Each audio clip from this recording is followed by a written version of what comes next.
the city that slept beneath the dune. It is said that in the deep hours of night, when the desert forgets the sun and the sky loosens its grip on color, a hush settles across the sand. Moonlight rests gently on the dunes, not like light falling, but like breath held. The wind moves slowly then, careful and unhurried, tracing soft lines across the surface of the earth, as if reading something written long ago. In this hour, when nothing demands attention, the desert begins to listen to itself.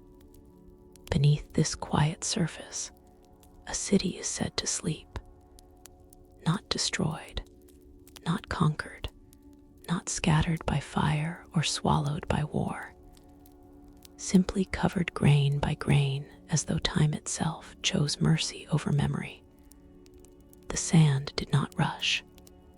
It arrived patiently, drifting, settling, returning again and again, until streets were no longer streets and rooftops became gentle hills. What was once upright learned how to lie down. Some whisper an ancient name when speaking of this place, but the name never arrives whole. It survives only in fragments carved into broken stone shards, unearthed briefly and buried again, traced faintly on half-erased maps that lead nowhere, carried in the uneasy dreams of travelers who walked too far and did not return. The name resists being spoken. It loosens when the tongue tries to hold it. Perhaps it was never meant to be said aloud. In forgotten corners of the earth, stories drift like dust. And this story drifts slowly, refusing sharp edges or certainty.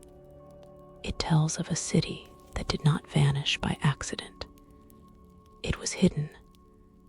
Whispers tell us that its streets were aligned not for commerce or defense, but for the sky. Starlight once guided the layout of its paths, each turn shaped by the slow movement of constellations. At certain hours, the moon would rest precisely between two towers. At others, dawn would slide through archways and touch inner walls that never felt the sun again. The city was built to listen upward, to receive the heavens without reaching for them. Chambers lay beneath the streets, carved not for storage, but for echo. It is said that prayers spoken there did not vanish. They returned, softened, layered, transformed into something quieter than words. These were not halls of worship in the way later ages would understand them. There were no raised altars, no declarations carved in stone. Only spaces shaped to hold breath, to slow thought, to allow silence to become a teacher. And then there were the gates. The gates of the city were not built to keep enemies out. They were designed to close without violence. No broken hinges, no fallen walls, no scorch marks or shattered stone. They sealed themselves gently, as if responding to a decision already made. Some believe the final closing happened at night, under a sky carefully watched. Others say it took years, each gate shut in its own season, each street allowed to rest before being covered. Why would a people choose to disappear? Some believe they feared remembrance more than oblivion, that they understood memory as a kind of hunger, always asking for more, always turning what is sacred into something owned, something repeated, something loud. Knowledge, in their understanding, was fragile. It could not survive noise or ambition. It bent under power. It thinned when displayed. So they chose another path. Rather than defend what they knew, they protected it by letting it sleep. Archaeological silence surrounds the place like a veil. Those who search for evidence find nothing broken. No weapons scattered in panic. No signs of struggle. Just absence whole, intact absence. The silence itself becomes a clue, pointing not to disaster, but to intention. The city did not fall. It withdrew. As the story deepens, attention lingers not on grand structures, but on small things left behind. A bowl rests where a hand once placed it, filled now with dust so fine it moves at the slightest breath. Doorways still stand, frames intact, leading nowhere the eye can follow. Walls rise just enough beneath the dunes to catch moonlight differently, revealing angles that once held dawn. Each object feels paused rather than abandoned, as if life simply stepped away for a moment that stretched into centuries. There is no sense of hurry here, no feeling of loss sharpened by regret, only the quiet weight of something unfinished by design. Some believe the people left knowing they would not return. Others suggest they never left at all, that they became part of the city's descent, choosing to fade with it, generation by generation, until identity loosened and names were no longer needed. The truth, like the name of the city, remains fragmented. The desert itself seems to cooperate with this uncertainty. Winds erase footprints almost as soon as they appear. Dunes reshape themselves nightly, hiding and revealing the same forms without commitment. What is uncovered one season is swallowed again the next. City does not resist this. It accepts the rhythm, allowing itself to be forgotten and remembered in turns. Standing above such a place, or rather, standing on it, carries a strange emotional weight. Wonder arrives first, the awe of knowing something vast and deliberate lies beneath your feet. Then melancholy follows, soft and unthreatening, the feeling that you are near something sacred you are not meant to disturb. The ground feels less like land and more like a sleeping body. Every step feels like a question. Some explorers have claimed to hear echoes at night, not voices, but impressions. A sense of movement beneath the sand, like breath rising and falling. Others speak of dreams that begin the moment they leave the desert. Dreams of streets that curve gently inward, of chambers filled with warm shadow, of gates closing without sound. But no one has brought the city back into the world of the living. Perhaps it was never meant to be found in that way. As the hours pass and the night deepens, the wind returns. It moves again like breath across the dunes, smoothing the surface, erasing even the suggestion of interruption. Moonlight shifts, shadows change. The desert resumes its endless stillness. The city remains unnamed, unclaimed, sleeping. It whispers only when the world grows quiet enough to listen, when ambition rests, when curiosity softens into reverence, when memory loosens its grip. Beneath the silence, beneath the sand, Beneath the passing centuries, the city waits without waiting. And perhaps that is its final lesson, that some places are not lost, they are simply resting.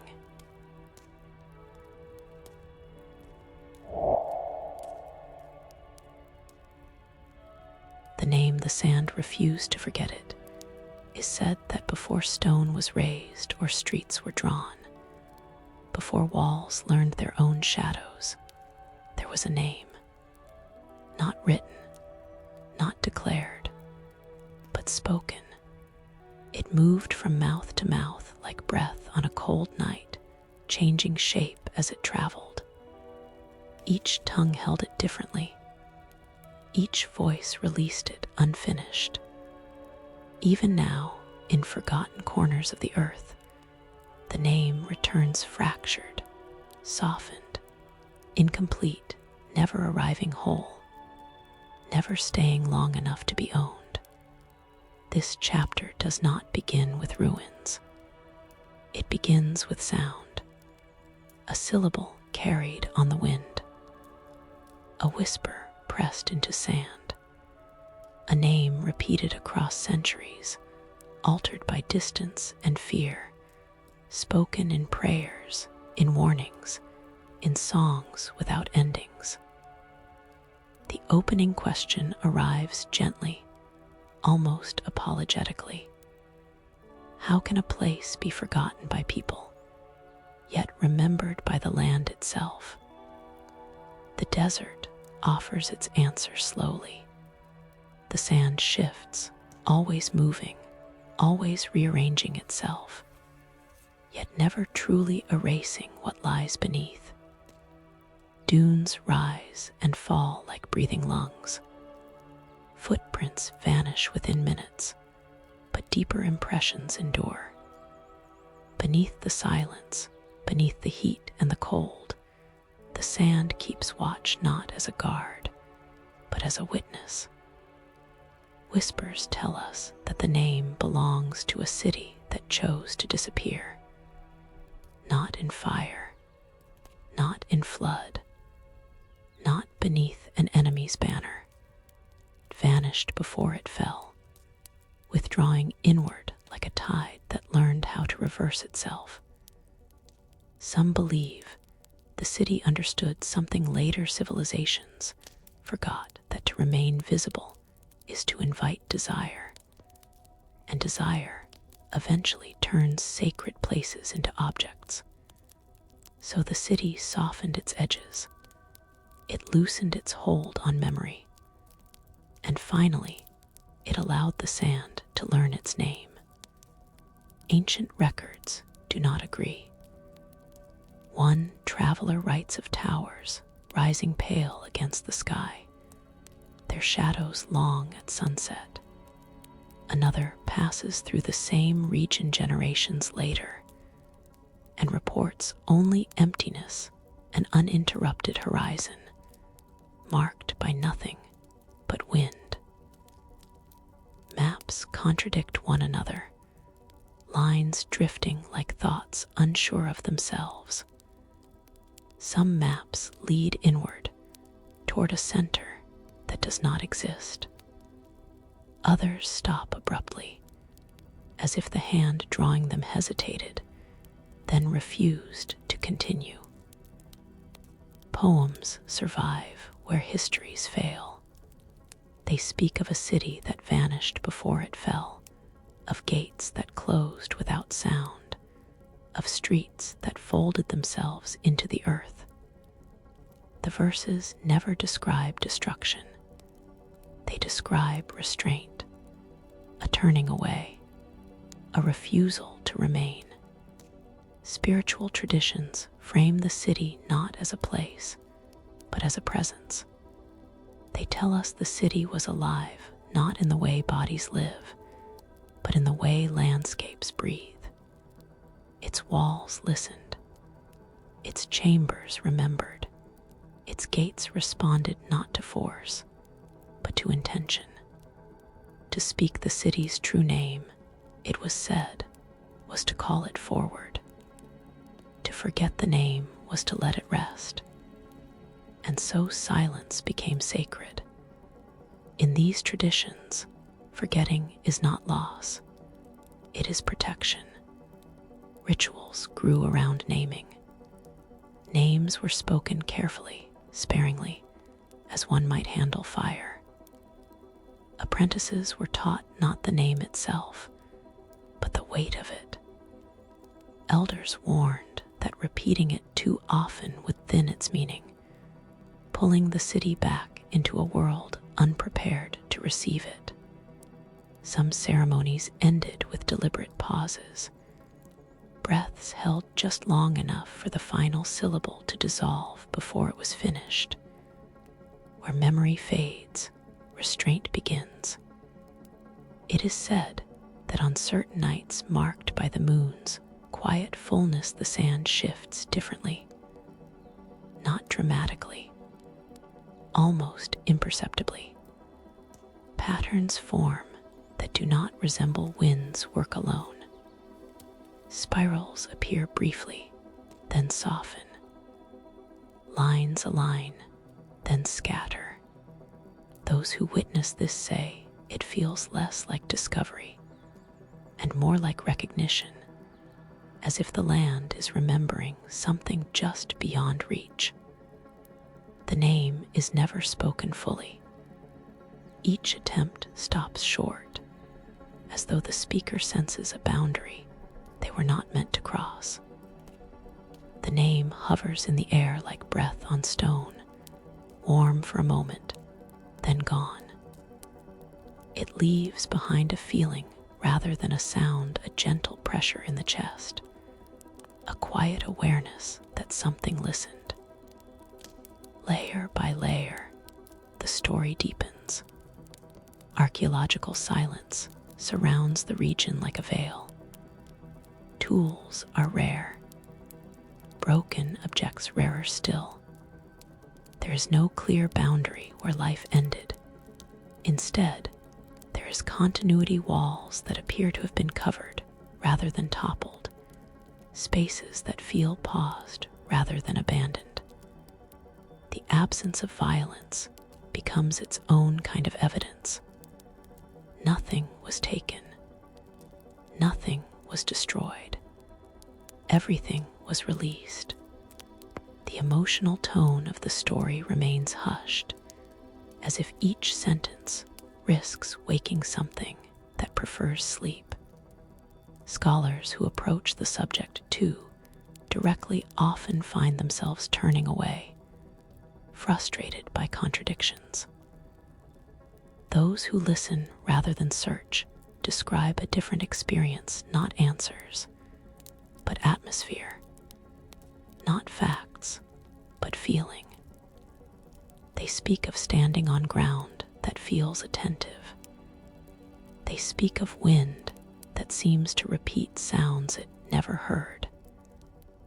They speak of sand that moves like memory, rearranging, disguising, but never denying.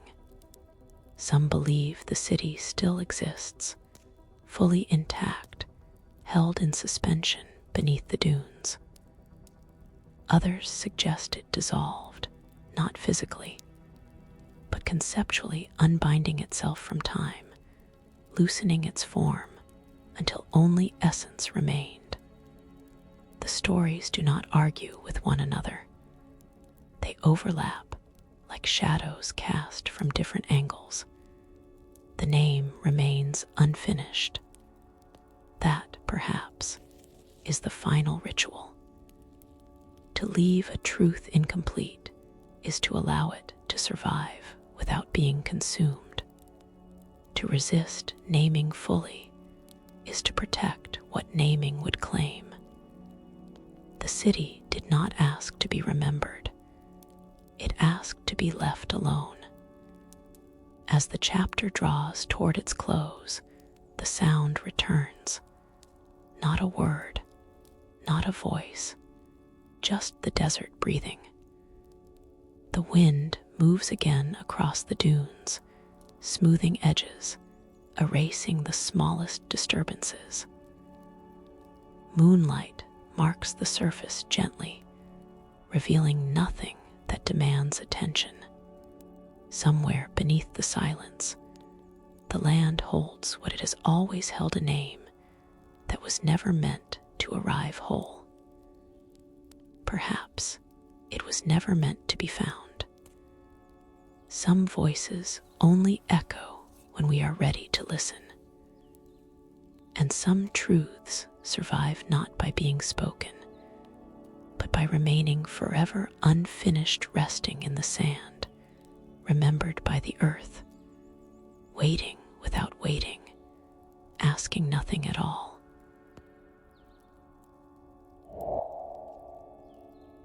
Streets drawn for starlight.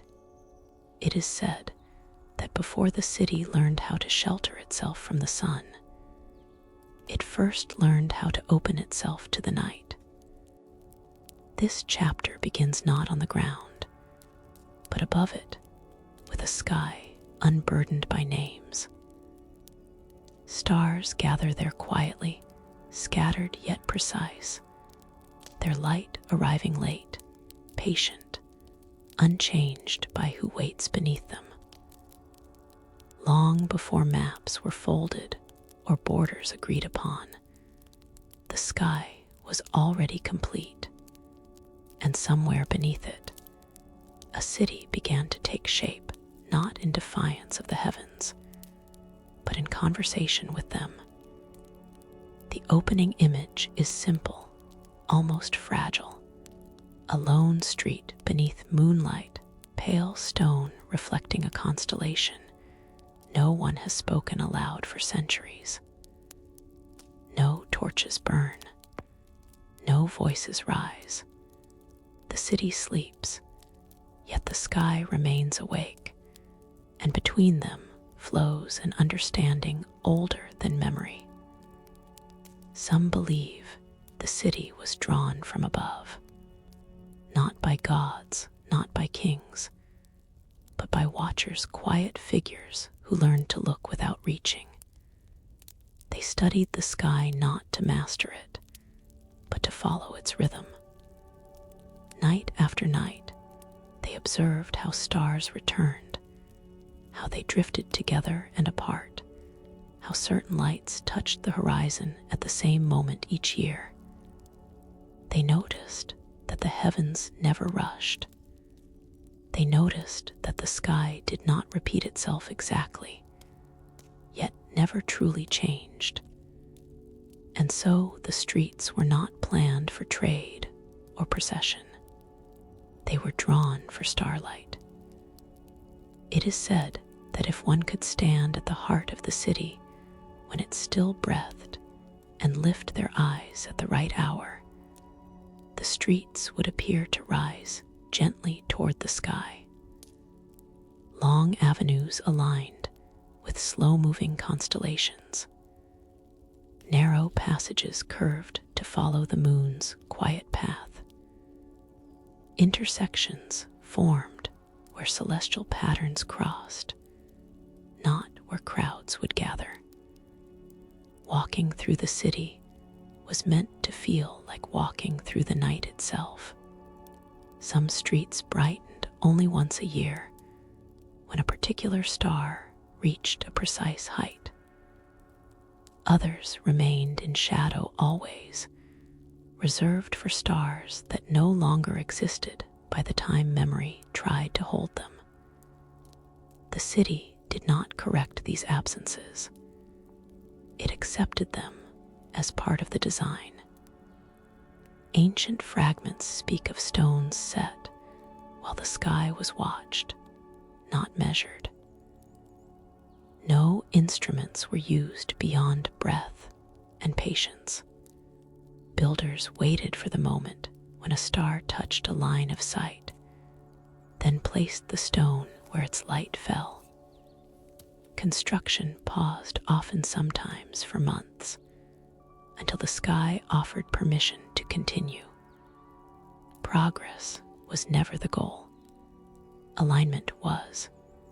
In forgotten corners of the earth, similar alignments have been found: temples facing solstices, monuments greeting equinoxes. But this city was different. It did not honor a single event or cycle. It honored continuity. Its streets were not symbols. They were reflections. The city believed the sky was not distant. It was intimate. Children learned the streets by walking them at night. Elders taught direction by shadow rather than sun. To move through the city in darkness was considered an act of listening. Each turn mirrored something above. Each pause allowed the sky to speak without words. There were no signs, no names carved at intersections. Knowing where you were meant knowing where the stars were. Historical records struggle with this idea. Some describe the city as impractical, even impossible streets that curved without reason, routes that seemed inefficient, neighborhoods that made no sense by daylight. Others hint at a deeper order, one visible only to those who stayed long enough for the night to teach them. Contradiction settles gently here, like dust. It is said the city's planners believed daylight belonged to necessity, but night belonged to truth. In the sun, people worked. In darkness, they remembered. The streets, therefore, were not for speed or control. They were for slowing down, for lifting the eyes, for aligning the inner world with something vast and ungraspable. As the chapter deepens, the city itself begins to feel less like architecture and more like a gesture, an offering laid beneath the stars. Walls were kept low, so the sky would never be blocked. Open courtyards invited moonlight to settle. Roofs sloped gently to reflect starlight downward, bathing stone in a faint, silvery glow. Even in sleep, the city remained open. Some myths suggest that the city believed the sky remembered everything, that stars carried memory more faithfully than people ever could. By drawing the streets to mirror the heavens, the city hoped to anchor itself in something that would not forget it, even if the earth eventually did. And perhaps that is why the city chose to disappear. When the time came, though no record marks when or why the alignment was no longer enough, the sky had not changed, but the world below had grown louder. Memory hardened into possession. Knowledge began to seek permanence, and permanence, the city believed, would distort what had been carefully aligned. So the streets were allowed to rest. Sand arrived slowly, guided by wind that had learned the city's curves. Dunes followed avenues like echoes. Star-shaped intersections softened into gentle rises. The sky's pattern was folded inward, hidden beneath layers of quiet. Yet the alignment did not vanish. Some believe it still exists. They say that on certain nights, marked by the moon's calm fullness, the dunes glow unevenly. Lines appear where no lines should be. Shadows fall in patterns that do not belong to chance. If one stands still long enough without searching, the ground begins to feel intentional, as if something beneath it remembers where the stars once fell. There are travelers who claim to have walked the desert by night and felt guided without knowing why. Their steps slow at certain places. Their breath changes. They pause where the city's heart once lay, though nothing visible marks it. Later, cannot explain what drew them there. They only say the night felt different. The emotional arc of this chapter softens as the image widens. The city no longer appears as a place to be found, but as a way of seeing. Its streets are no longer stone, but memory drawn not on maps, but in the relationship between earth and sky. Wonder replaces curiosity. Melancholy follows gently, like the realization that something beautiful chose not to endure in visible form. Perhaps it understood that beauty lasts longer when it is not displayed. As the chapter approaches its close, attention lifts once more to the sky. The stars continue their slow movement, indifferent to being remembered or forgotten. Constellations rise and fall. Some no longer match the names given to them. Others have no names at all. Yet the sky remains coherent, whole, unbroken by human absence. The streets below sleep. They no longer guide footsteps, but they still hold alignment. They still know where the stars are. They still wait, not to be uncovered, but to be acknowledged quietly, inwardly, without desire to possess. Perhaps the city was never meant to survive in stone. Perhaps it survives only when we look up and feel, for a moment, that the night is not distant, that it is arranged, patient, and somehow familiar. And perhaps, in that moment, we are walking its streets again, not with our feet, but with our breath, with our silence, with the ancient understanding that some cities are built not to endure the earth, but to remember the sky.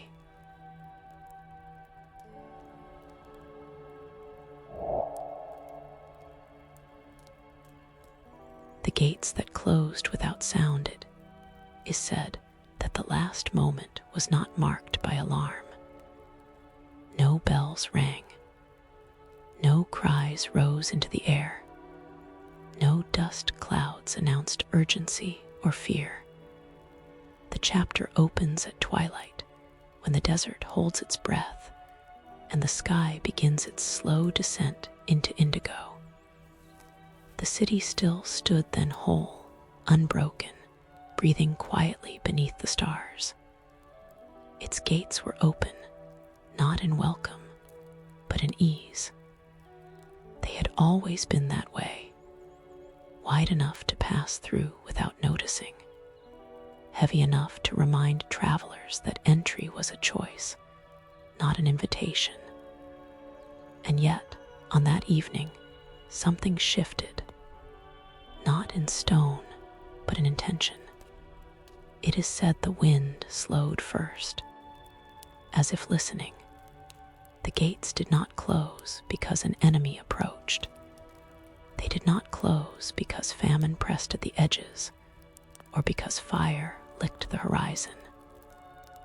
They closed because the city had reached the end of its willingness to remain open.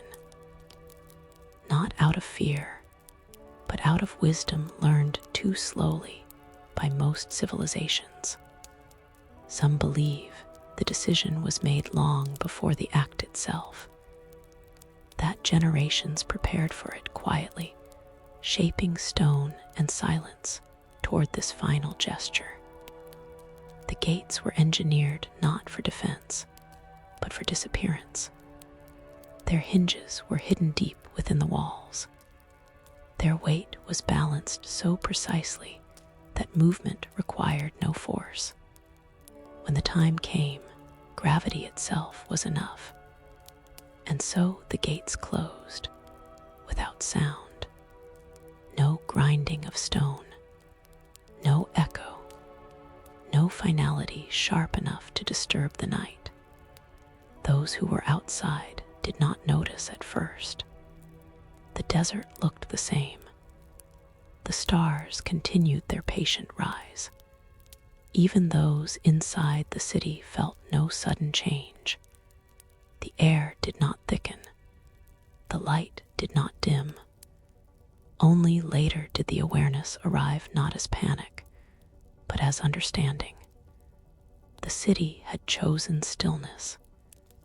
Ancient traditions speak of gates as symbols of power places where control is asserted, where access is granted or denied.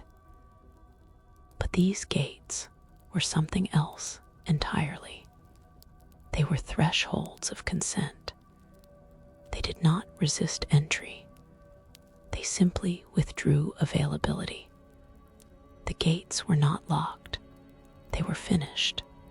Some records describe their design in careful fragments. Each gate faced a different horizon, aligned not to roads, but to events in the sky. One faced the moon's lowest path. Another faced the return of a star that appeared only once every lifetime. When those alignments passed for the final time, the gates responded not mechanically, but ceremonially. It is said the city did not close itself all at once. One gate at dusk, another at midnight. The final gate just before dawn, when the world is quiet enough to accept what it does not understand. Those who stood nearby reported nothing unusual. A sense of calm, perhaps. A soft pressure behind the eyes. A feeling similar to when a familiar voice stops speaking mid-sentence, and silence takes over, not awkward, but complete. The gates did not announce themselves, because they were never meant to be remembered as gates. They were meant to be forgotten. Myths tell us the city believed openness was sacred only as long as it did not invite possession. To remain visible was to invite naming. To be named was to be claimed. And to be claimed was to be altered. The gates, then, were the city's final act of self-definition. Not keep out, but let us rest. Inside the walls, life did not end abruptly. Bowls were left where hands last placed them. Doorways remained unsealed. Courtyards held moonlight as they always had. The gates did not trap anyone in, nor did they abandon anyone out. They simply marked the moment when the city stepped out of history's current. Some who lived within the walls sensed the closure only gradually. Paths felt shorter. Sounds softened. The sky seemed closer. Time began to behave differently, stretching, thinning, losing its insistence. People spoke less, not because they were instructed to, but because speech began to feel unnecessary. Silence was no longer absence. It was agreement. Archaeological traces confirm this strange calm. There are no signs of evacuation, no evidence of siege, no broken thresholds or forced entries. The gates themselves show no damage. They were never attacked because they were never perceived as barriers. Those who arrived later found only dunes. They searched for hinges, for cracks, for proof of movement. They found none. The gates had not been torn down or buried violently. The sand arrived afterward, gently, as if the desert understood the intention and chose to participate. Layer by layer, the city slipped beneath the surface, not erased, but held. The emotional tone of this moment remains hushed, There is no triumph here, no tragedy either, only the quiet gravity of a choice carried through to completion. The gates did not close to preserve power or knowledge alone. They closed to preserve proportion, the delicate balance between what should be known and what should remain untouched. Some believe that speaking the city's true name would reopen the gates. Others say the name itself dissolved the moment the final stone settled into place. That forgetting was not a consequence, but the final seal. Memory loosened deliberately, like fingers releasing a fragile object into water. The gates, then, became more than architecture. They became an ethic, a reminder that not all boundaries are acts of exclusion. Some are acts of care. Some doors close not because what lies beyond is dangerous, but because it is complete. As the chapter nears its end, the image returns to the desert. The wind moves again, tracing the faint curves where walls once met open air. The moon drifts higher.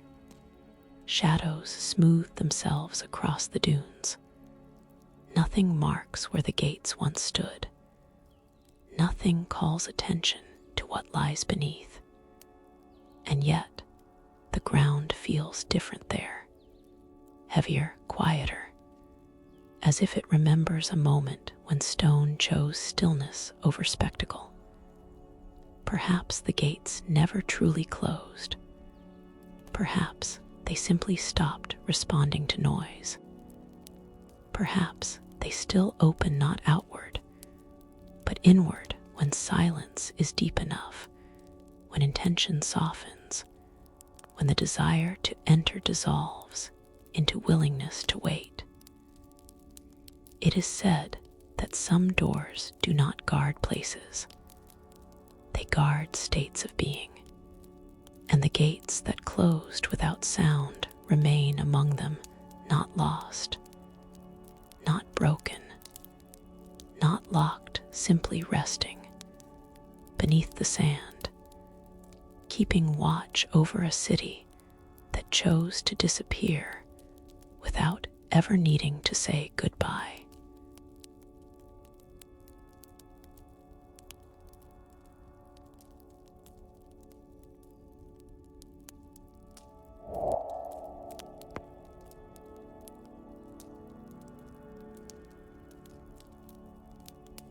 Chambers where voices were laid to rest. It is said that beneath the city, deeper than streets and courtyards, there were chambers shaped not for gathering, but for release. This chapter begins below the surface, where light arrives reluctantly and sound forgets how to travel. Stone descends in gentle curves, not sharply, not defensively, but as if guiding something tired toward rest. The air is cool here, untroubled by wind. Even breath seems to slow of its own accord. The opening image is quiet. A single chamber, circular, its walls unmarked, its ceiling low enough to feel protective rather than confining. No altar stands at its center. No symbols demand interpretation. Only space waiting. It is said these chambers were built for voices, not for singing, not for proclamation, but for laying down what no longer needed to be spoken. In forgotten corners of the earth, there are traditions that treat sound as a living thing, something that can grow heavy if carried too long. The people of the city believed words accumulated weight. Promises, confessions, grief, even joy all left traces. If never released, these traces would harden, shaping the future in ways unseen and unintended. So they built chambers where voices could come to rest. Some believe the chambers were entered only once in a lifetime. Others say people returned whenever speech became burdensome. There are no records to clarify this, only impressions carried forward through myth and pause. What is certain is that these spaces were not for conversation. They were for surrender. It is said that when someone entered, they did not speak immediately. They waited. The chamber required listening before release. Walls curved inward not to trap sound, but to soften it, to guide it downward until it thinned into something closer to breath than language. When voices finally emerged, they did not echo sharply. They dissolved. Ancient fragments describe the effect without explaining the method. Words spoken here did not vanish abruptly. They unraveled slowly, their meaning loosening before the sound itself faded. What remained was not silence, but relief, a sense that something had been carried long enough. These were not confessional chambers in the way later cultures would imagine them. No judgment awaited. No witness listened. The chamber itself was the listener patient, unresponsive, complete. Some believe the stone was chosen carefully, quarried from places already known for quiet. Others say the chambers were shaped over generations, smoothed by hands that understood touch as a form of speech. Either way, the result was the same: a space that received without responding. History offers contradictions here as well. Some travelers describe hearing murmurs beneath the city, as if sound lingered underground. Others insist the depths were unnaturally silent. Both may be true. Voices laid to rest do not disappear entirely. They settle like dust, like memory, like breath held too long and finally released. Spiritual traditions surrounding the chambers speak of restraint as wisdom. The people believed not every truth needed to travel forward. Some were meant to end where they began.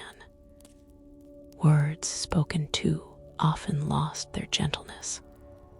Stories repeated too loudly turned into commands. Silence, then, was not absence, it was preservation.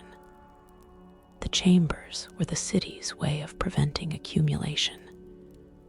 Grief was brought here after loss, anger after conflict. Even praise, if it grew too heavy, was set down gently. There was no hierarchy of emotion. All voices were treated the same as temporary guests. It is said that after leaving the chamber, people spoke less, but more carefully. Words regained weight because they were no longer burdened by excess. The city above grew quieter over time, not because of suppression, but because speech began to feel intentional again. As the chapter deepens, the chambers take on a symbolic gravity. They were not merely architectural features. They were agreements between people and time, between sound and silence. The city understood that history is shaped not only by what is spoken, but by what is allowed to rest. Archaeological silence becomes meaningful here. No inscriptions name the chambers. No maps mark their locations. They were never meant to be found by those who sought them. They revealed themselves only when needed, often beneath familiar paths, accessible through doorways that blended into shadow. Some believe the chambers still exist. They say that beneath certain dunes, where the sand settles differently, the ground absorbs sound in unusual ways. Footsteps feel muted. Voices lower instinctively. Even the wind changes tone. Those who pass through these places often cannot explain why they feel calmer, lighter, quieter, only that something inside them has eased. The emotional arc of this chapter moves gently from curiosity into tenderness, then into a quiet melancholy. There is something deeply human about the desire to lay down one's voice, to stop explaining, defending, repeating, to trust that not every experience must be carried forward. The city understood this. Perhaps that understanding is why it chose to sleep. When the gates closed and the sand arrived, the chambers were already complete. They required no ceiling. They had already done their work. Voices had been released. Stories softened. Memory loosened its grip. The city did not vanish with unfinished echoes ringing in its depths. It rested in silence earned through care. Some believe the chambers were the final lesson the city offered. Not knowledge, not power, but the practice of letting go. As the chapter approaches its close, the image widens once more. We are no longer inside the chamber, but above it, standing on the desert floor beneath moonlight. The wind moves softly. Dunes breathe. Nothing suggests what lies below. And yet, the silence here feels different. It is not empty. It is layered, as if countless voices have been laid down gently, one by one, until the ground itself learned how to listen without needing to respond.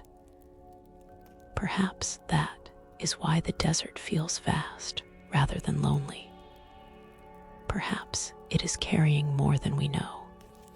The chapter ends without resolution, as all true rest does. The chambers remain hidden, unnamed, undisturbed. Voices no longer rise from them, but they have not been erased. They have been returned to stone, to earth, to the long patience of time. Some voices only echo when we are ready to listen, and some are meant to stop echoing at all. In the chambers where voices were laid to rest, silence did not arrive suddenly. It was prepared, shaped, earned, and when it finally settled, it did so like sleep, unforced and complete, leaving the city above free to follow it into stillness.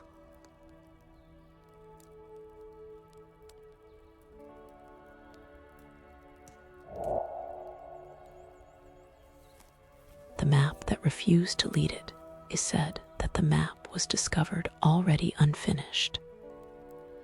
This chapter begins not with a destination, but with parchment aged, brittle, resting in low light where shadows do more work than ink. The edges are worn smooth, not torn. Nothing suggests haste. The surface bears lines, yes, but they hesitate. They wander. They thin and fade as if unsure whether they wish to remain. There is no title, no legend, no promise that following it will bring arrival. The opening question drifts softly into the dark. What kind of map refuses to lead? In forgotten corners of the earth, maps have always been symbols of desire. They flatten the unknown. They turn mystery into sequence. They suggest that the world can be crossed, measured, mastered. But this map belonged to a different understanding, one that treated certainty as a danger rather than a gift. It is said the map came from the same city that later chose to sleep beneath the dunes. Some believe it was created long before the city withdrew. Others say it appeared only at the end, when guidance itself became suspect. No record settles the matter. The map resists chronology as much as direction. At first glance, it resembles others of its age ink drawn in careful strokes, faint symbols scattered across its surface. But the longer one looks, the more the map loosens its grip. Roads curve away from one another. Landmarks refuse to align. Rivers begin confidently, then dissolve into blank space. Mountains are suggested, not fixed. The closer the eye moves toward certainty, the more the image withdraws. Those who studied the map closely reported a strange sensation, not confusion, but fatigue, as if the mind, accustomed to being led, found no hand to hold here. The map offered no reassurance. It did not reward effort. It asked something quieter instead: attention. Ancient traditions describe the map not as a tool, but as a mirror. It was believed to reflect the intention of the one who held it. Those who sought control found only disorder. Those who demanded clarity met silence. But those who approached without expectation sometimes sensed something subtler, a slowing of breath, a softening of thought, a willingness to pause. The map did not say go. It said stay. Or perhaps more accurately, it said nothing at all. Historical fragments mention travelers who followed the map anyway. Some walked until landmarks dissolved into sameness. Others turned back after realizing they had been walking in circles without frustration, as if the act of moving had become its own quiet ritual. A few accounts speak of journeys that ended not at places, but at realization's moments when the traveler stopped because stopping felt complete. The city, it is said, understood that not all movement is progress. In a world increasingly shaped by ambition, the map became a counterweight. It resisted the impulse to arrive. It denied the satisfaction of completion. By doing so, it protected something fragile, the space between knowing and not knowing. Spiritual traditions grew around this refusal. Apprentices were taught to copy the map by hand, knowing their copies would never match the original. Each version differed slightly, lines shifting with mood and memory. No correction was allowed. To correct the map was to misunderstand it. Incompletion was not a flaw. It was the lesson. The map was never updated, never improved, never clarified. It remained deliberately unhelpful. As the chapter deepens, the map begins to feel less like an object and more like an invitation into uncertainty. Symbols appear that resemble gates, yet lead nowhere. Spirals that tighten, then open into blankness. Marks that could be cities or stars or nothing at all. The ambiguity is gentle, not mocking. It does not tease, it simply waits. Some believe the map was meant to be unfolded only at night. Under moonlight, its ink behaved differently, absorbing glow rather than reflecting it. Certain lines became visible only when the page was angled just so, as if responding to patience rather than scrutiny. Even then, no path revealed itself clearly. The map refused to take responsibility for the traveler. This refusal, in time, became sacred. The people of the city believed that guidance imposed from outside weakens inner navigation. To be led too easily was to forget how to listen.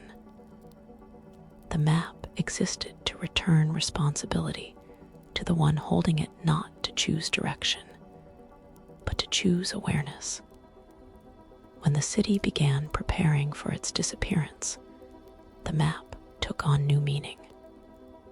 Some myths say it was carried through the streets one final time, not as a guide, but as a reminder. A reminder that the city was not leaving toward something. It was stepping away from the need to be found. The map was folded carefully, not hidden, not destroyed, simply placed where it would eventually be discovered by those unprepared for certainty. When the gates closed without sound and the chambers below filled with rest, the map remained unfinished, a final echo of the city's philosophy. No destination, no arrival, only movement softened into presence. Those who encountered the map centuries later often left unsettled, though they could not explain why. It did not frighten them. It disappointed no expectation they could name. Yet it lingered in the mind, like a question asked too quietly to answer. Why do we need to be led? What happens when direction dissolves? The emotional arc of this chapter drifts gently from curiosity into surrender. The map does not invite conquest. It invites release. To follow it fully would be to stop following anything at all, to accept that not knowing can be a form of rest. Some believe the map still exists, buried with the city, its ink slowly blending with dust. Others think it survives only in memory, recreated imperfectly each time someone tries to explain why a journey ended without arrival. Perhaps the map was never meant to be preserved. Perhaps it completes itself only when it is no longer needed. As the chapter approaches its close, the image fades back into darkness. The parchment is folded once more. Shadows reclaim its surface. The lines soften, then vanish from attention. Nothing has been solved. Nothing has been reached. And yet, something feels finished. The wind moves across the dunes above the sleeping city. Stars shift slowly overhead. No path announces itself. No direction calls out. The world remains open, uncharted, whole. Perhaps that is the final truth the map offered, that not all journeys are meant to arrive, that some wisdom lies not in being led, but in learning when to stop walking, when to rest within uncertainty, when to allow the world to remain vast without demanding it explain itself. The map refused to lead remains faithful to this silence. It does not point forward. It does not point back. It simply waits folded, patient, unresolved, reminding us that sometimes the deepest guidance is the one that gently steps aside, leaving us alone with breath, darkness, and the quiet freedom of not knowing where we are going next.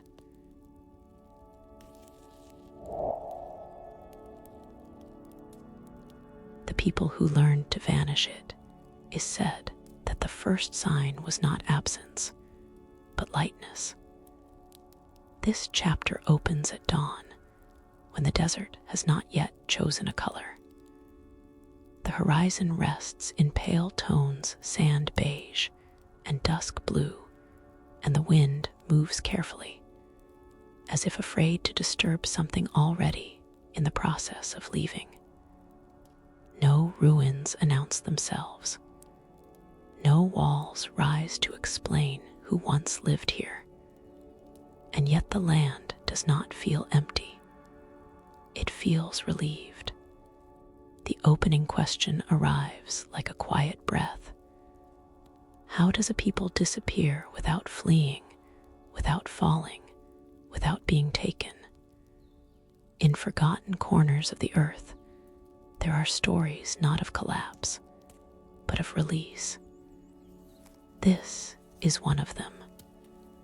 Whispers tell us that the people of the sleeping city did not vanish suddenly. They did not leave in caravans or ships. There was no final migration marked by grief or urgency. Instead, they learned slowly, deliberately, how to thin their presence until it no longer cast a shadow.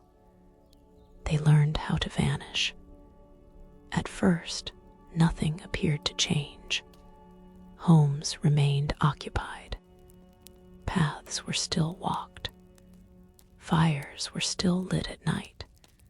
But something subtle shifted in the way these people related to time. They began to build less, to repair only what was needed, to speak less often of the future and more of balance. They treated continuation not as a right, but as a responsibility. Ancient fragments suggest this learning began with listening. The people believed that permanence was loud, that monuments pulled attention too strongly, bending memory around them. They noticed how other civilizations carved their names into stone, only to be chased by those names long after wisdom had faded. The people of the city chose another path, one that required discipline rather than force. They practiced leaving no trace while still living fully. Children were taught to walk without cutting deep paths into the earth. Footsteps were meant to soften behind them. Dwellings were shaped from materials that welcomed return to dust. Nothing was built to resist time completely. Time was treated as collaborator, not enemy. Names, too, were handled carefully. Some believe personal names were spoken only within families, never announced publicly. Others say names changed throughout a lifetime, loosening attachment to a single identity. What mattered was not who one was, but how lightly one moved through the world. History struggles with this idea. Records from surrounding regions speak vaguely of a culture difficult to locate, a people known more by absence than presence. Trade passed through their lands without resistance, yet left little evidence of exchange. Travelers stayed briefly, often unable to describe what they had seen. The city appeared intact, yet strangely forgettable, as if the mind refused to hold on to it. This was not accident. Spiritual traditions tell us the people believed visibility was a form of exposure. To be seen too clearly was to invite distortion. Attention, once drawn, demanded repetition. Repetition hardened into ritual, ritual into law, law into control. Vanishing, then, was not escape, it was preservation. They practiced disappearance as a skill. Objects were returned to earth once their purpose ended. Tools were laid down gently, never ceremonially, never dramatically. Stories were told softly, allowed to change each time they were repeated. No effort was made to fix them in final form. Memory was permitted to breathe. Even grief was handled quietly. Loss did not result in monuments. It resulted in stillness. The people believed grief needed space, not structure. They carried it inward, then released it gradually, often in the chambers where voices were laid to rest. Nothing was built to hold sorrow indefinitely. As the city prepared for its final sleep beneath the dunes, the people were already halfway gone, not in body, but in claim. They no longer insisted on being remembered. They no longer corrected outsiders who misnamed them. Maps lost precision. Accounts contradicted each other. The people did not intervene. Confusion became a veil. Some myths suggest the final generations made a conscious choice to blend into the desert rather than retreat from it, not to hide, but to loosen their distinction from the land itself. They learned the rhythms of sand and wind, timing their movements with seasons of quiet. They reduced what they carried. They simplified their dwellings. Eventually, even the idea of the city began to soften. There was no final ceremony, no announcement, just a gradual thinning like breath fading on cold stone. Archaeological silence supports this strange story. No mass graves, no signs of conflict, no evidence of forced departure. Instead, there is continuity without culmination layers of habitation that simply stop adding themselves to history. The emotional arc of this chapter is gentle, almost tender.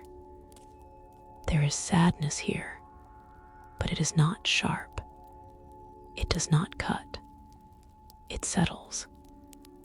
The sadness is of a different kind, the sadness of watching something beautiful choose not to insist on its own survival.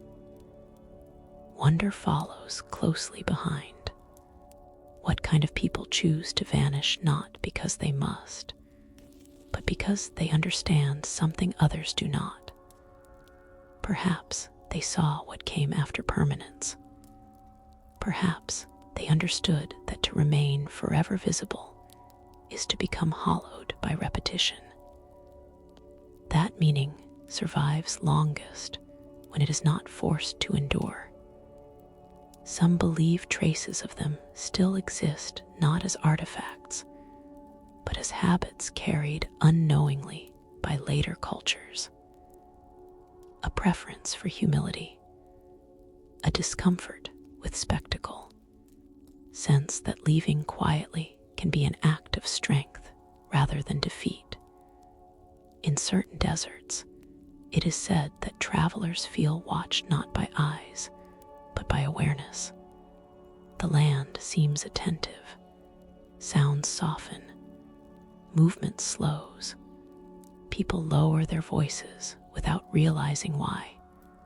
Something in the place encourages restraint, as if the people never truly left, as if they learned how to vanish without disappearing. As the chapter approaches its close, the image returns to the desert at dusk. The sand holds warmth from the day. The sky dims gently. Wind moves in slow, patient arcs. No ruins rise to demand attention. No names are carved to insist on memory. And yet, the land feels inhabited by intention. Perhaps the people became the quiet between grains of sand. Perhaps they dissolved into the rhythm of night and light. Perhaps they learned that survival does not always mean continuation. Some civilizations leave behind monuments. Others leave behind echoes. And some, the rarest of all, learn how to leave behind nothing but balance. The people who learned to vanish did not ask to be remembered. They trusted the earth to hold what mattered without needing proof. They stepped softly out of time, not as a retreat, but as a final expression of wisdom.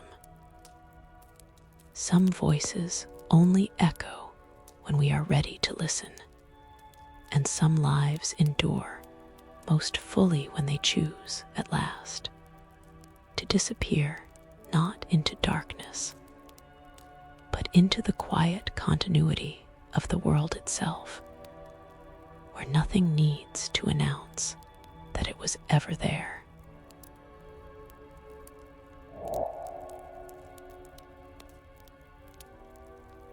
Temples built to face inward. It is said that the first temple did not look toward the horizon. This chapter opens at early dusk, when the last light withdraws from the desert and leaves behind a softness that feels deliberate. The sky does not demand attention here. The sun has already stepped away. Stars have not yet spoken. In this hour between, stone rests quietly, and the world turns inward without being asked. The opening image is subtle. A temple standing low against the sand, its outer walls plain, almost undecided. No grand entrance faces the rising sun. No towers reach upward. There is nothing here that calls to travelers from afar. And yet, standing near it, one feels drawn not forward, but inward, as if the structure itself were listening. It is said these temples were never meant to be seen first. They were meant to be entered slowly, in forgotten corners of the earth. Most sacred places announce themselves. They rise above the land, command attention, insist on orientation. But the people of the sleeping city believed that truth did not arrive from outside. It emerged quietly from places the eye could not reach. So they built temples that faced inward. From the outside, they appeared unfinished. Walls curved without symmetry. Doorways did not align with roads. Some travelers dismissed them entirely, mistaking restraint for neglect. But those who crossed the threshold discovered something unexpected. The architecture began only after entry. Corridors bent gently, discouraging haste. Light thinned deliberately, filtering through narrow openings placed not to illuminate, but to soften. Sound behaved differently inside. Footsteps muted themselves, voices lowered instinctively. The temple did not amplify prayer, it absorbed it. There were no statues at the center, no images of gods or kings, only space. It is said the builders believed that placing an object at the heart of a sacred place fixed meaning too tightly. What is fixed invites control. What remains open invites listening. These temples were shaped not to display devotion, but to receive it. Ancient fragments speak of ceremonies that began with turning away. Those who entered were guided not toward an altar, but toward a pause. They were asked to sit facing the interior walls, where no symbols waited. The practice was not meditation, as later cultures would define it.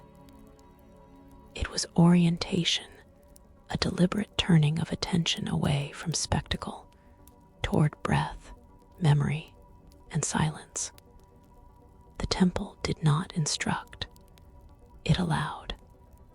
Some believe these inward-facing temples were responses to an earlier age, when sacred places had grown loud, when rituals became performances, when belief hardened into declaration. The people of the city recognized this shift as dangerous. The louder the sacred became, the further it drifted from experience. So they reversed the direction. Rather than facing gods imagined beyond the world, the temples faced the quiet within it. Historical records struggle to describe these places. Visitors often wrote of feeling disoriented, unable to describe what occurred inside. There were no sermons to recall, no images to sketch, only sensations, warmth, stillness, a strange intimacy with one's own thoughts. Some left unsettled, others left lighter. The city did not measure success by conversion or certainty. It measured it by balance. If one left the temple speaking less, listening more, the space had done its work. Architecture itself became a guide. Walls thickened toward the center, insulating the heart of the temple from external noise. Ceilings lowered gradually, encouraging humility without instruction.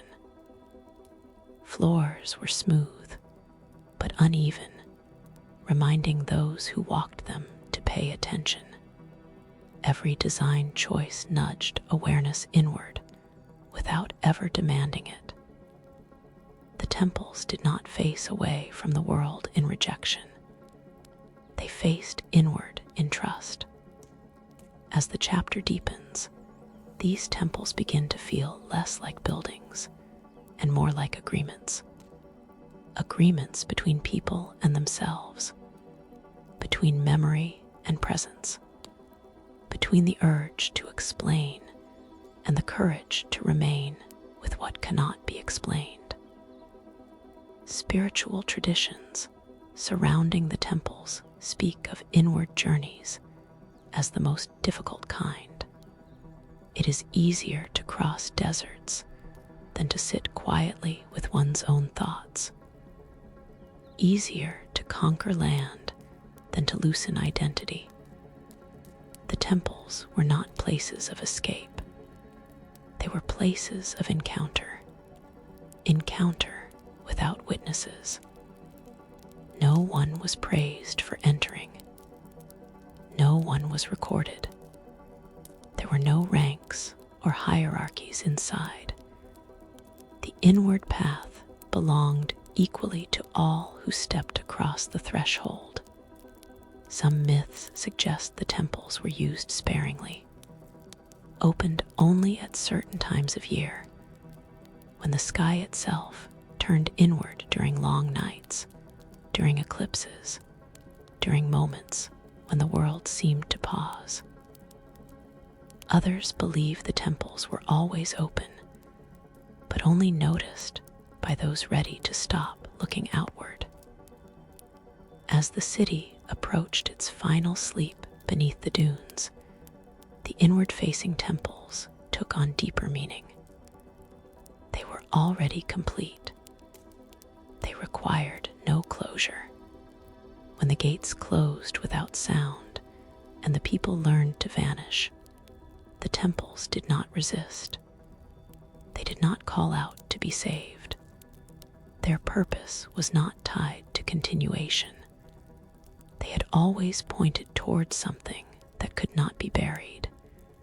Inner awareness does not collapse. Silence does not erode. The sand arrived gently, as it did everywhere else. It filled courtyards. It softened walls.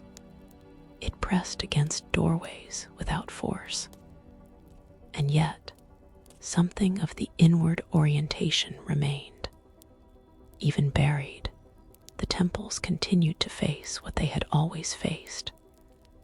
Within, some believe these temples still exist beneath the dunes, intact in their essence if not their form. They say that in certain places, the desert behaves differently. Sound fades more quickly. Wind slows. People feel drawn to sit rather than walk, to lower their gaze rather than lift it. They cannot explain why. The emotional arc of this chapter is quiet and intimate. There is no revelation offered, no hidden doctrine unveiled, only the gentle recognition that some of the deepest sacred acts do not involve belief at all, only attention. Perhaps this is why the city chose disappearance over preservation. It had already built what mattered in a direction no one could excavate. As the chapter nears its close, the image returns to night. Stars fill the sky now, distant and steady. The desert cools. Shadows stretch. Nothing remains visible of the temples that once stood here.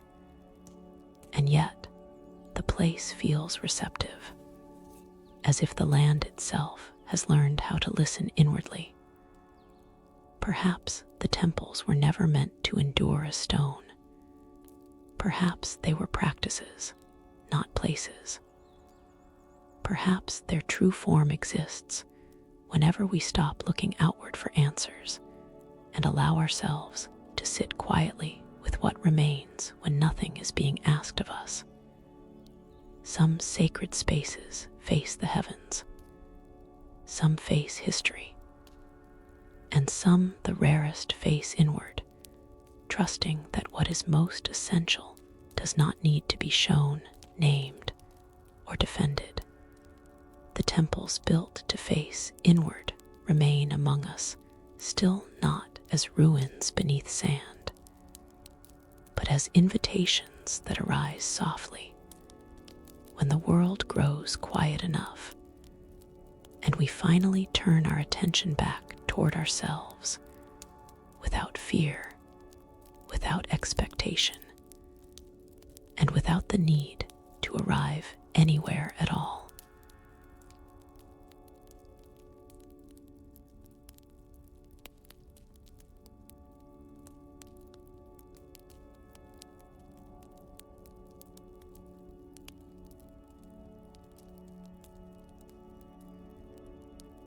The dust that knows the truth.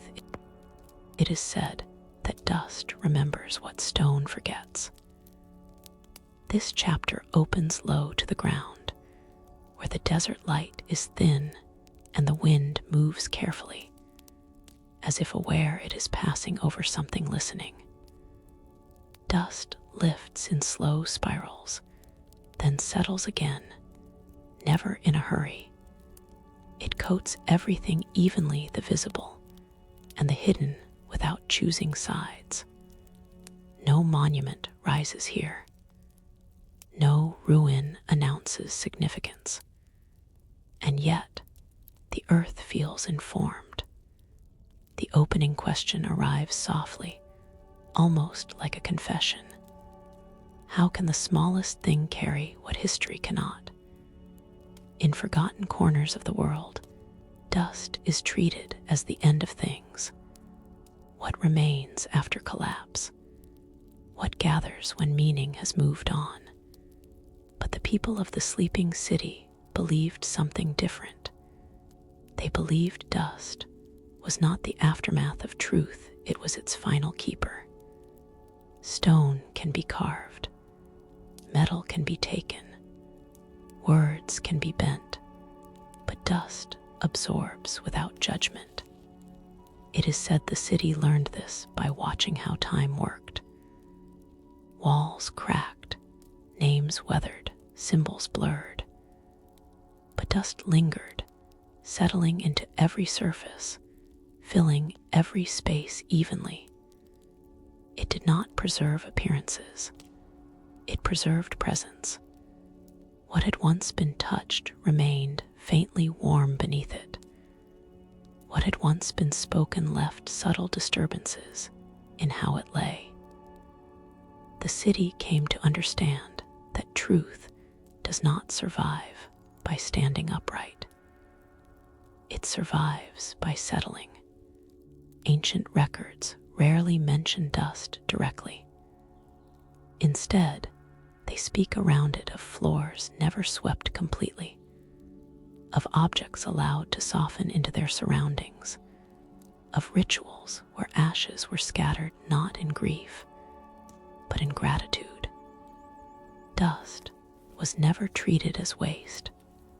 It was treated as witness. Spiritual traditions from the region describe dust as a form of memory too small to be controlled. It slips through fingers. It resists containment. It refuses hierarchy. Everything becomes equal beneath it. Kings and servants, temples and thresholds, all receive the same fine layer, the same quiet acknowledgement. This equality was sacred. The people believed that truth stripped of rank was safer, less tempting, less likely to be used. So they let dust remain. Homes were not polished to brightness. Tools were not scrubbed to erase their age. Over time, every object carried a fine veil, not neglect, but acceptance. Dust was allowed to soften edges, to blur distinctions between what was important and what was merely present. Children were taught not to wipe dust away instinctively. They were taught to look at it first, to notice how it gathered where it avoided, how it shifted when something had recently passed through a space.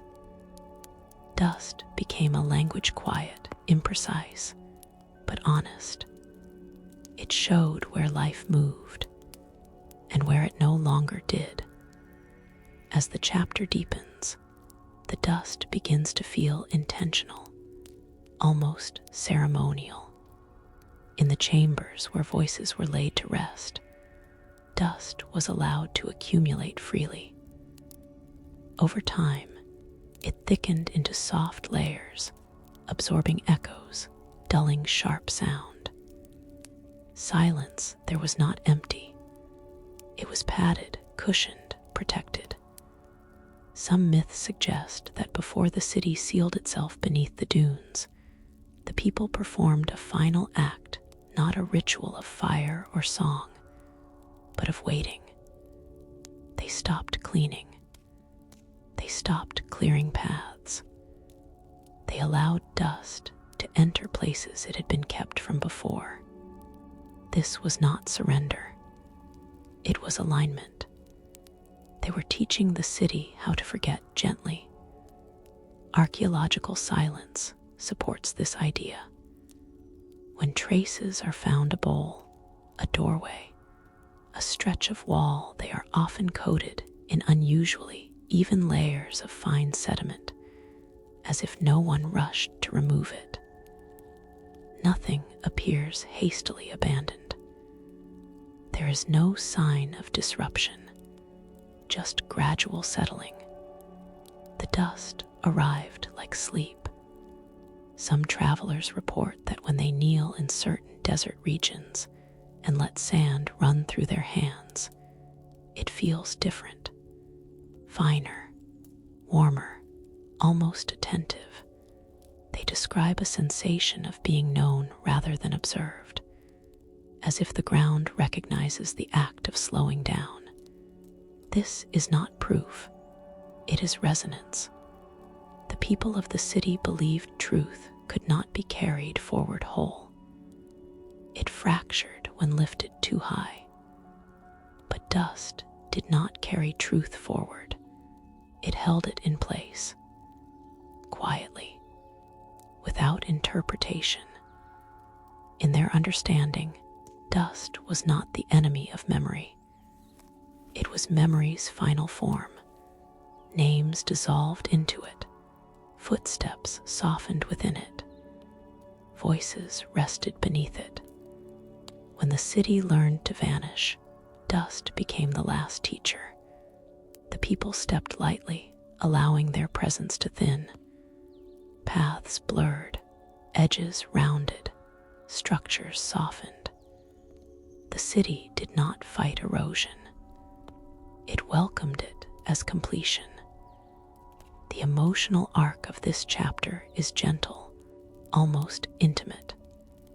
There is comfort here, the comfort of knowing that nothing essential is truly lost, even when all visible signs are gone. Dust does not preserve stories. It preserves having been. That is enough. As the dunes slowly rose and the city sank from view, dust worked patiently.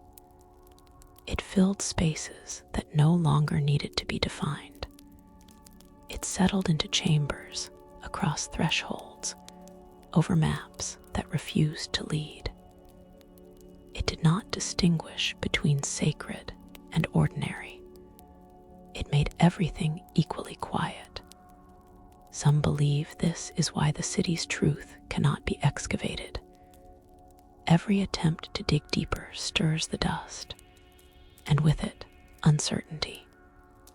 The clearer one tries to see, the less stable the ground becomes. The truth does not resist discovery. It resists possession. Perhaps this was always the intention. As the chapter moves toward its close, attention returns to the present moment. Night has arrived fully now. The desert cools. Wind lifts small clouds of dust that catch moonlight briefly before settling again. The surface appears smooth, unmarked, unremarkable. And yet it knows. Beneath the silence, beneath the weight of time, the dust holds impressions no record ever could. It remembers the city not as it looked, but as it felt. The patience, the restraint, the willingness to disappear without leaving wounds behind.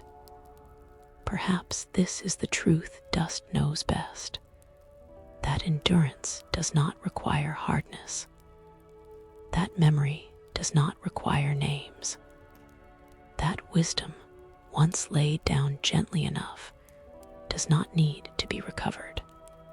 Some truths are not meant to rise again. They are meant to remain settled, dispersed, unclaimed, evenly shared among all things. As the final lines soften into stillness, the dust settles once more. Nothing stirs. Nothing calls attention to itself. The desert rests, carrying what it has always carried, without announcement or demand. The dust does not speak. It does not need to, it knows. And that knowing remains quiet, patient, complete long after every voice has learned how to rest, long after every city has chosen to sleep, long after history has passed by without understanding what it was walking on. The dust that knows the truth waits still, not to reveal, only to remain.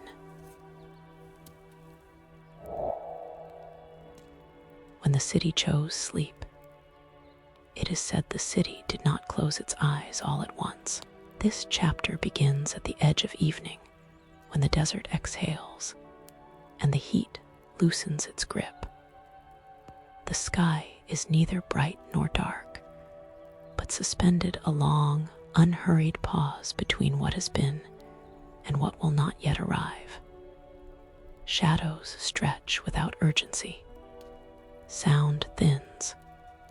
Even the wind seems to wait, as if aware that something is about to settle. The opening image is not of departure, but of consent. A city standing whole, intact, unbroken, and choosing to rest. No omen preceded the decision. No fire crossed the horizon. No enemy tested the walls. Life continued as it always had, quietly aligned with sky and sand. And yet, beneath this continuity, a deeper recognition moved through stone and breath alike. The city had reached its fullness. Some believe the choice was made collectively, without assembly or decree. Others say it emerged gradually, like sleep arriving after long wakefulness first felt as heaviness, then as relief. No record clarifies the moment. Perhaps that is because the moment did not announce itself. The city simply began to let go. Windows were left open at night a little longer than usual. Lamps were lit less often. Paths were walked more slowly, as if people sensed there was no longer anywhere they needed to arrive. Speech softened. Silence was no longer something to fill. It became something to trust. In forgotten corners of the earth, sleep has often been misunderstood as absence, as surrender or decline. But the people of this city understood sleep differently. To them, sleep was not withdrawal. It was preservation. What sleeps is protected from noise, from repetition, from being worn thin by attention. And so the city chose sleep. The gates that would later close without sound were not sealed in haste. They were allowed to remain open while the city prepared inwardly. The chambers below welcomed the final voices. The temples continued facing inward, needing no adjustment. The map that refused to lead was folded and left where it could be found by those who would misunderstand it. Nothing was rushed. Completion does not rush. Ancient traditions describe sleep as a threshold rather than an ending. A state where identity loosens but does not dissolve. Where form rests without breaking. The city entered this state deliberately, carrying its wisdom not forward into history, but inward into stillness. The streets drawn for starlight received their last alignment. Moonlight traced familiar paths one final time. Constellations passed overhead, indifferent yet present. The city did not mark this passage with ceremony. It simply allowed the light to fall where it always had. As the decision settled, objects began to return to simplicity. Tools were placed down carefully. Doors were left ajar. Bowls were not emptied. Nothing was hidden. Nothing was secured. Possession no longer mattered once the need to remain visible had faded. The people did not leave. They softened.